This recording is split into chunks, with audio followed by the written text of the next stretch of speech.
What characterized the role and authority of biblical prophets? Think of a messenger carrying vital news from a king to his people. That's a glimpse into the role of biblical prophet. But they were more than just messengers. They were divinely appointed communicators of God's revelations. What characterized their role and authority?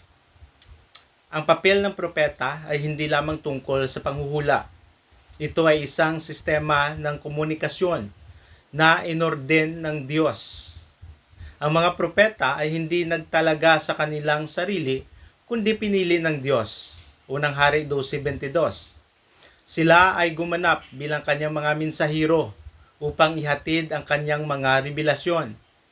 Ang mga revelasyong ito ay dumating sa pamamagitan ng iba't ibang paraan, kabilang ang mga panaginip, Daniel 7, mga pangitain, Hosea 1, at direktang komunikasyon mula sa Diyos, Exodo 3. The prophet's authority stemmed directly from God. They were bound to speak only God's message, neither adding nor subtracting, Amos 3:8. Their writings therefore carried the weight of divine inspiration.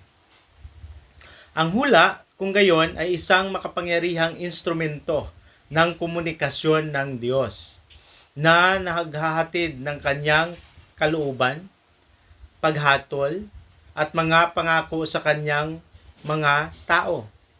Hindi lamang ito tungkol sa paghula sa hinaharap, ito ay tungkol sa paghahayag ng puso at layunin ng Diyos. So what can we learn from the prophets? Listen for God's voice. Be bold in proclaiming His truth and trust in His unwavering authority. Ang mga propeta sa Biblia ay gumanap ng isang natatangi at mahalagang papel sa paghahatid ng mensahe ng Diyos sa kanyang mga tao. Ang kanilang halimbawa ay tumatawag sa atin upang makinig sa tinig ng Diyos at upang buong tapang na ipahayag ang kanyang katotohanan. Amos 3:7.